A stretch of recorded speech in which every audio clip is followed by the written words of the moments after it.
Привет! Давайте сегодняшний обзор начнем с небольшой порции истории. Итак, в середине прошлого века некий заядлый рыбак Карл Лоуренс мечтал о хитром приборе, помогающем рыбаку отследить перемещение рыбы. Вместе с сыновьями он разработал и запустил в производство первые аппараты. Только представьте, и это все во времена расцвета ламповых технологий. А когда наступила эра транзисторов и ранних компьютеров, уже в 1974 году они выпустили свой первый карт-плоттер. Это был бумажный самописец. В 1979 году Лоуренс выпускает первый в мире полностью автономный цифровой эхолот для поиска рыбы. А в 1985 году представили свой первый эхолот с жидкокристаллическим экраном. В 2006 году Лоуренс объединилась в сделке на сумму $215 миллионов с компанией Simrad Yachting, создав новую компанию под названием Navico, при этом сохранив название бренда Lowrance. В настоящий момент в Navico работает всего 1500 сотрудников по всему миру. Это включая региональных менеджеров по продажам, логистике и так далее. Более чем в 100 странах. То есть, вообще-то это очень маленькая компания. А теперь Garmin. Он никогда не был в зародышном состоянии на коленках энтузиастов. В 1989 году компанию основали уже сложившиеся бизнесмены, которые являлись по образованию инженерами, из имен которых и происходит название бренда. Это были Гарри Баррелл и Мин Као. Garmin специализировался на производстве GPS-навигационного оборудования. И первый же заказ они получили от армии США, который принес чистой прибыли аж на $23 миллиона. На сегодняшний день Garmin – это крупный гигант, производящий навигацию практически для всех отраслей, от космоса до спортивных часов. На наше счастье, в какой-то относительно недавний момент Garmin обратил внимание и на рыболовов-любителей. И вы, наверное, уже поняли, о чем я вам сегодня буду рассказывать. С одной стороны, мы видим специализацию маленькой компании семейной, которая обусловлена интересами рыболовов-любителей. С другой, прямо корпорация Umbrella. Гигант, заточенный на производство серьезной техники, в чем не знает равных, у которого имеется масса доступов к патентам, разработкам и технологиям, и в распоряжении которой масса собственного производственных линий по всему миру, включая, кстати, Тайвань. Взгляните на сайты компании. Вот Lowrance, и мы сразу попадаем в мир рыбалки. А теперь Garmin. Чтобы найти эхолоты, нужно еще постараться. Да, у гиганта имеется доступ к технологиям и качеству.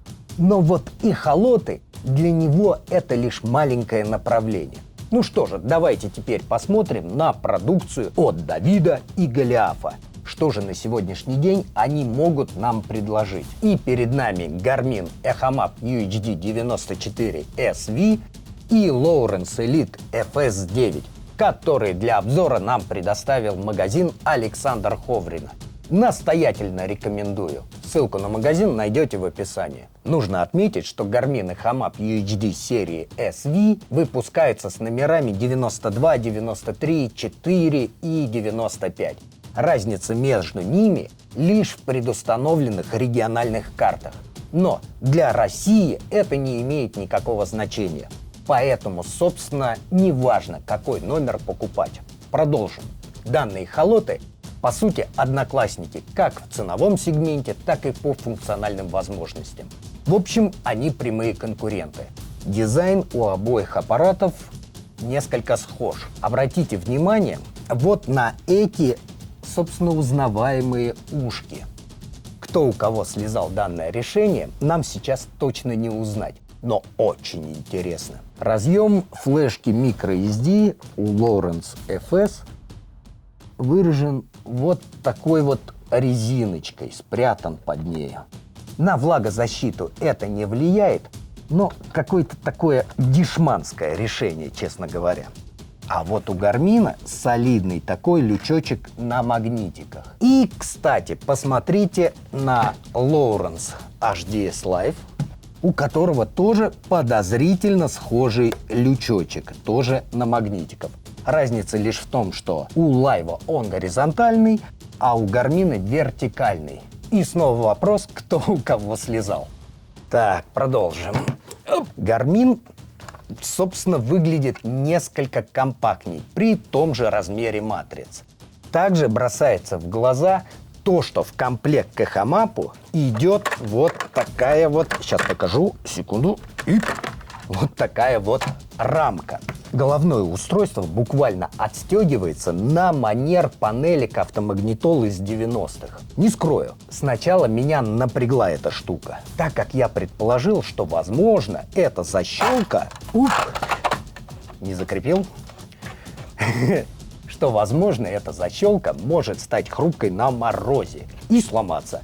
Однако, пообщавшись с реальными владельцами данных устройств, пришел к выводу, что это достаточно надежное крепление. Более того, они всегда есть в продаже, и вы можете их купить в магазине Александра Ховрина. Нередко владельцы этих аппаратов покупают дополнительное вот такое крепление и устанавливают его, например, на снегоход для использования совместно с Panoptix при зимней рыбалке, подледной. Кстати, слышал от пользователей Garmin вот какую фигню. Бывали случаи, когда заламывались вот эти пины в колодке. При небрежном использовании. Хотя это и редкий случай, все же булки не расслабляем и относимся к приборам с повышенным вниманием. Итак, на задней части крепления вот этой вот рамочки мы наблюдаем разъем питания, совмещенный с сетью NMIA 0183, разъем сети NMIA 2000, разъем подключения датчика и разъем Ethernet. Посмотрите, он выражен коннектором под RG45. Для тех, кто не в курсе, это стандартный разъем сетевых устройств. На большинстве стационарных компьютеров в мире установлен именно такой разъем Ethernet. Вот он, глобализм в действии. С одной стороны, это хорошая новость, поскольку кабель UTP, разъемы, обжимки – вещи достаточно доступные. Но остается только гадать, насколько предусмотрена влагозащита такого режима. Так, разъемы защищены вот такими резиновыми колпачками. Интересно. Рамка бюджетненькая, хлипенькая. Давайте поставим ее на место. Теперь посмотрим на Lowrance. Так, крепление классическое. Рамка хлипенькая, бюджетная. Разъемы подключений встроены непосредственно в корпус эхолота. Значит, имеем разъем подключения датчика, проприетарный разъем Ethernet, подключение сети NMIA 2000 и разъем питания, совмещенный с сетью NMIA 0183. Влагозащита разъемов обеспечивается вот такими презервативщиками, идущими в комплекте. Прям вот дешево. Влагозащита разъемов у Garmin явно выигрывает. Да, и выглядит значительно солиднее и эстетичнее. Так, давайте сейчас запустим девайсы. Разрешение матрицы у обоих аппаратов одинаковое, 800 на 480 точек. Поэтому не ждите от этих приборов результатов высокого качества. Поверьте, при прочих равных, чем выше разрешение экрана у эхолота, тем детальнее и информативнее изображение у прибора. Яркость матриц приблизительно одинаковая. Давайте посмотрим на угол видимого обзора. Так.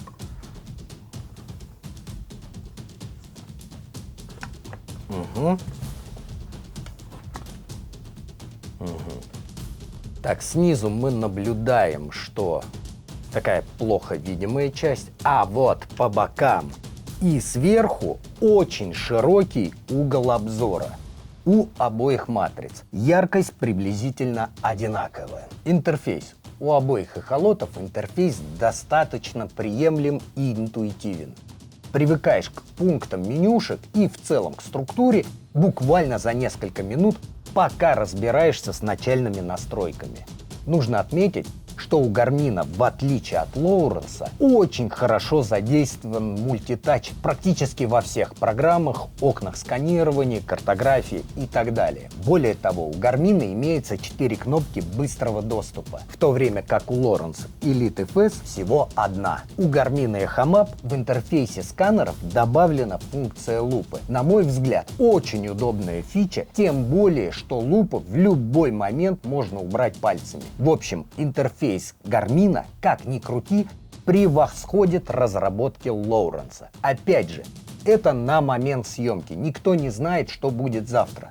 Вдруг Лоуренс выкатит новую прошивку и все поменяется. Картография.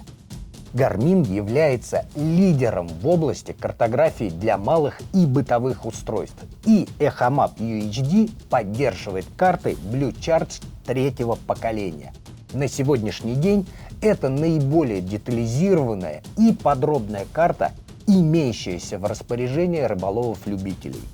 Лоуренс работает с картами CMAP и Navionics. В целом неплохо справляется, но нужно отметить, что на сегодняшний день многоцветная карта CMAP в симбиозе с программным обеспечением Лоуренса, в общем, не так, чтобы и уступает картам Blue Chart. Так же, как и на Гармине, пользователь может раскрашивать карты в предпочтительные цвета. Эти аппараты, помимо прочего, являются и навигационными системами. И тут мы наблюдаем жирные различия. Допустим, мы на Лоуренсе прокладываем маршрут и наблюдаем, что эхолот тупо проложил прямую. И тут с навигацией у Лоуренсов привет. Здесь наши полномочия, все. А теперь на Гармин. Получаем великолепный маршрут, построенный по всем правилам навигации с учетом глубин, особенностей водоема и характеристик вашего судна, по которому вы без труда сможете добраться до пункта назначения, не рискуя попасть в тупик или налететь на мель, в общем, или найти какие-либо другие трудности. Тут у Гармина очень жирный плюс. Но есть и неожиданный плюс у Лоуренса. Не поверите, это простой поиск точки. Если я нахожусь, скажем, за 1000 километров от точки и захочу рассмотреть именно это место, то я воспользуюсь поиском. В то время как на Garmin я не нашел подобного функционала. Точку можно по запросу посмотреть, но вот в таком маленьком окошке. Сами понимаете, это совсем не то же самое. Приходится перемещаться пальцами по всей карте вручную и искать точку. Казалось бы, мелочи, но вот по мне это неожиданный плюс Лоуренсу. И теперь еще один момент, о котором редко говорят блогеры и обозреватели. А дело в том, что для стабильной работы картплоттеру по-хорошему нужен компас. Так как без компаса при остановке или на малом ходу у вас начнет крутить карту. Это может быть даже опасным, поверьте. В прошлом сезоне мы попали в бурю. За стеной ливня и ветра видимость ограничивалась почти до нуля. И пошли огромные волны.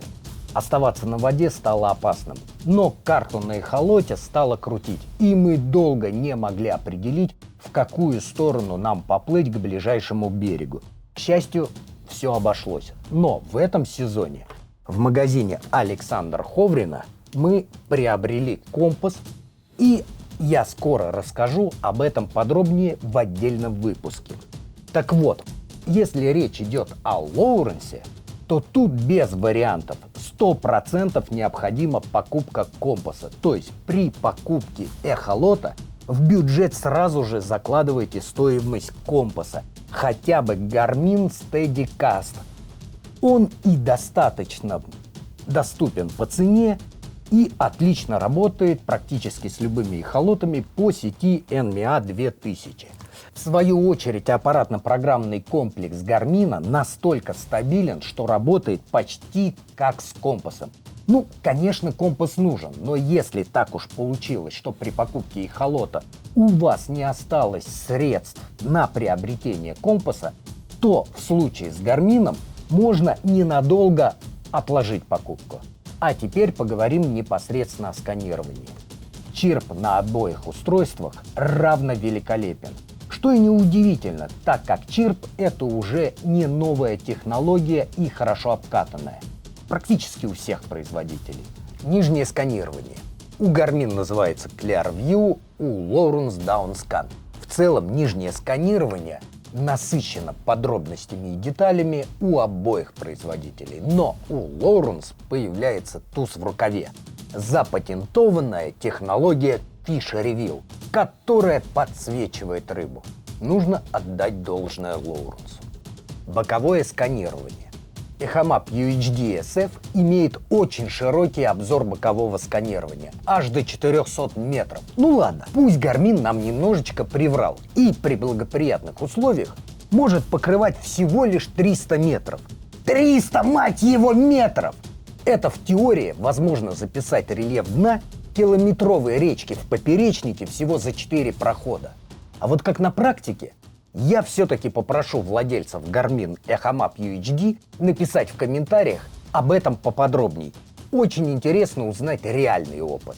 На первый взгляд кажется, что у Гармина графика чуть хуже, чем у Lowrance. Но при детальном изучении становится ясно, что Lowrance хитрит, намеренно размывая картиночку, делая ее менее четкой, телевизионной что ли. При этом увеличивается контраст, поэтому создается впечатление, что у Elite FS картинка более подробная. Но, к сожалению, это всего лишь фокусы. На самом деле, данные, выводимые на экран, и картинка приблизительно одинаковые. Но как бы там ни было, вынужден признать, что Lowrance FS на сегодняшний день позволяет рыболову распознавать рыбу лучше, чем Garmin, о чем свидетельствует множество источников. Я же, в свою очередь, ничего не могу обещать, но очень постараюсь в мае провести для вас тесты с этими аппаратами непосредственно на воде. И по результатам мы еще раз обсудим все, что выясним. Теперь поговорим о поддержке. У Lowrance с этим все печально. Я настоятельно не рекомендую менять прошивку своими руками. В противном случае вы потеряете русский язык. А на аппаратах серии HDS получите еще и геофенсинг.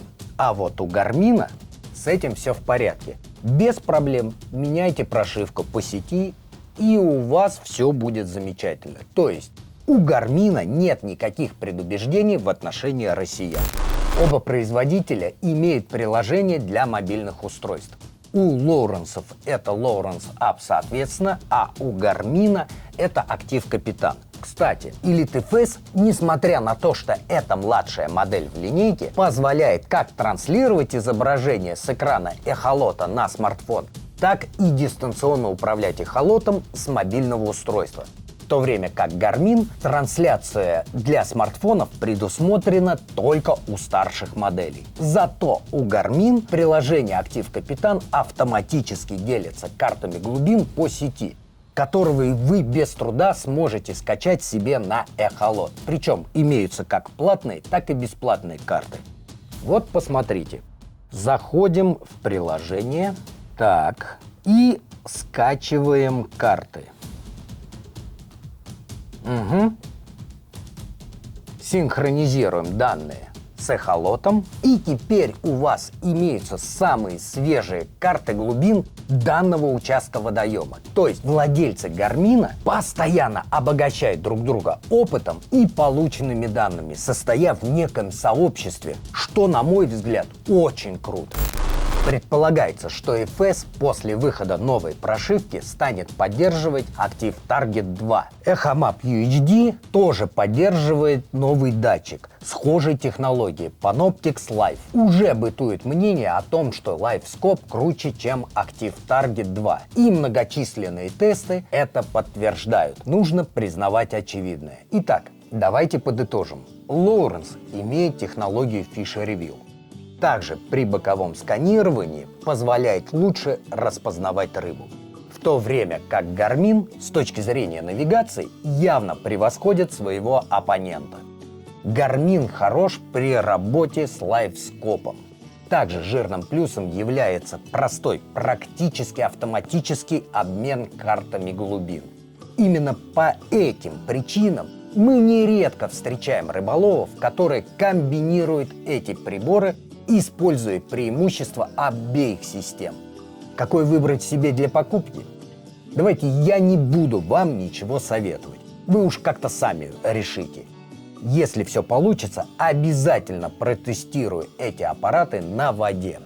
Если в обзоре я что-то пропустил или случайно напутал, поправляйте меня в комментариях. А если возникли какие-либо вопросы, уточняйте подробности у сотрудников магазина Александра Ховрина, ссылку найдете в описании. А на сегодня, пожалуй, это все. Подписываемся, ставим лайк и помните, дядя Вова плохому не научит.